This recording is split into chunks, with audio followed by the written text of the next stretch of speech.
to the message from the mountain. Tonight I want to talk to you about love. You know, love does not come without sacrifice. Anytime there's true love, there'll be some sort of sacrifice.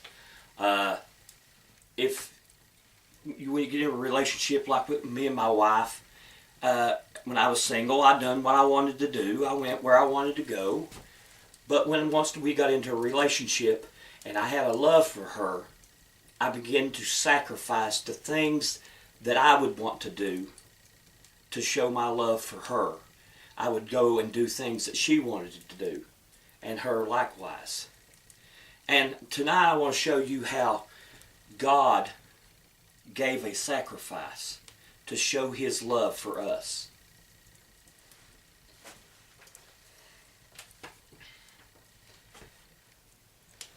John 3:16. For God so loved the world that He gave His only begotten Son, that whosoever believeth in Him should not perish, but have everlasting life. And Jesus spoke this, This is my commandment, that ye love one another as I have loved you. Greater love hath no man than this, that a man lay down his life for his friends. He came to die on the cross, to be sacrificed, so that our God's love, that we could understand and receive. I want to read to you, we're going to start with being accused. All the things that Jesus went through that day as He was being crucified, and how God spoke it, how Jesus came and He acted upon it, and then how that we receive the benefits of that love that was given for us. Number one, we're going to start with the accused. In Isaiah 53:7, He was oppressed and He was afflicted, yet He opened not His mouth. He is brought as a lamb to the slaughter, and as a sheep before his shearers is dumb, so He opened not His mouth. In Matthew 27:12, Jesus acted upon this. And when He was accused of the chief priests and the elders, He answered nothing. And how we receive the benefit of this is in Revelations 12:10. And I heard a loud voice saying in heaven, Now is come salvation and strength, and the kingdom of our God, and the power of His Christ. For the accuser of our brethren is cast down, which accused them before our God day and night. Jesus came and took that being accused upon Himself, that we would not be accused anymore. Scourged. Jesus was scourged in Isaiah 53:5. But He was wounded for our transgressions. He was bruised for our iniquities. The chastisement of our peace was upon Him, and with His stripes we are healed. And Jesus acted upon this prophecy in John 19:1. Then Pilate therefore took Jesus and scourged Him. And the benefit that we receive from this is in 1 Peter 2:24. Who His own self bare our sins upon His own body on the tree, that we, being dead to sin, should live unto righteousness, by whose stripes ye were healed. The crown of thorns that was put upon Jesus' head. In Genesis, and he said, I heard a voice in the garden, and I was afraid, because I was naked, and I hid myself.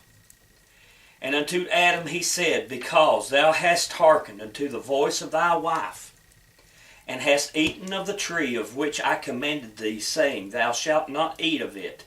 Cursed is the ground for thy sake.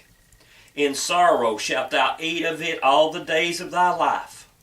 Thorns and thistles shall be brought forth to thee, and thou shalt eat the herb of the field. And in the sweat of thy face shalt thou eat bread, till thou return unto the ground. For out of it was thou taken, And for dust thou art, and for dust thou shalt return.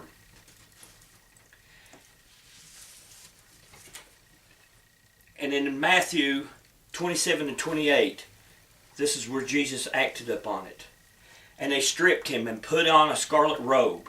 And when they had platted a crown of thorns, they put upon his head, and a reed in his right hand.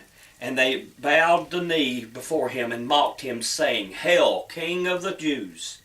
And they spit upon him, and they took a reed and smote him on the head.